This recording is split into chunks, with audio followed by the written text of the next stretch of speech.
আসসালামু আলাইকুম সবাইকে।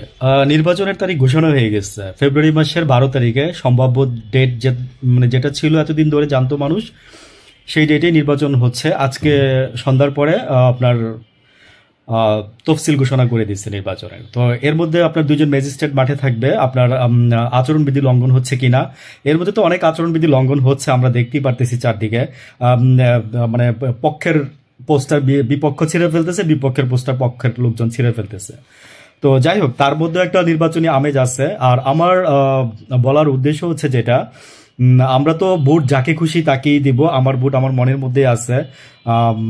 তো আন্দালিব আমার পার্থ ভাই গতকালকে বলছিল যে আল্লাহ না করুক যদি জামাত ক্ষমতায় আসে, ওনার বলার স্টাইলটা দেখেন, আল্লাহ না করুক যদি জামাই ক্ষমতায় আসে, তা আপনারা ওনাদেরকে জিজ্ঞাসা করেন মা বোনরা কি গায়ে হলুদের অনুষ্ঠান করতে পারবে, মা বোনরা কি আপনার এই যে মানে রাস্তায় বেরোতে পারবে, তারপরে হচ্ছে আপনার এই যে 16 ডিসেম্বর পালন হবে দেশে, তারপর হচ্ছে বিজয় দিবস পালন হবে শেষে, স্বাধীনতা দিবস পালন হবে শেষে।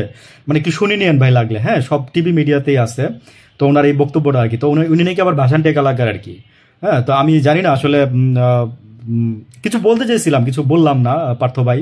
আপনাকে পছন্দ করি ব্যক্তিগতভাবে, তাই বললাম না। কিন্তু আপনার মুখে ধরনের বক্তব্য শুনে না আমরা হতাশ, আমরা হতাশ, টোটালি জাস্ট আমরা হতাশ। আমি একটা ভিডিওতে গতকালকেও বলছি যে মানে আপনার মুখে এইগুলো মানায় না, এবং কমেন্টস আমি দেখলাম যে আপনার মুখে এগুলো মানায় না। বিএনপির অনেক সভ্য সভ্য লোকের মুখে এগুলো মানায়, কিন্তু আপনার মতো সভ্য লোকের মুখে এগুলো মানায় না, বুঝছেন পার্থ ভাই? কারণ আপনি ভাবছিলাম যে তারেক জিয়া বলছে যে নির্বাচনের সময় নেই, আর মাত্র আছে 2 মাস, ঝাঁপাই পড়েন মাঠের মধ্যে। তো তারেক জিয়া বলছে বলে কি পার্থ ভাই আপনি এইভাবে ঝাঁপাই পড়লেন? মানে আপনার মাথায় তো আমরা জানি যে সেন্স আছে, অন্যদের মাথায় না থাকুক, ফজলু সাহেবের মতো যারা আছে তাদের মাথায় না থাকুক, কিন্তু পার্থ ভাই আপনার মাথায় আছে, বিকজ আপনি আমাদের জেনারেশনের কাছাকাছি, খুব বেশি একটা দূরেও না আপনি। হ্যাঁ, আপনি এক্স জেনারেশনের হবেন, আমরা যদি ওয়াই হয়, আর এটা হচ্ছে জেনজি। তো 7টা থেকে নির্বাচন শুরু হবে, বিকাল 4টার মধ্যে শেষ হয়ে যাবে। আর মজার এবং ইন্টারেস্টিং বিষয় হচ্ছে যে 12 তারিখে আপনার গণভোট হবে, এটার কোনো ভ্যালুই নাই।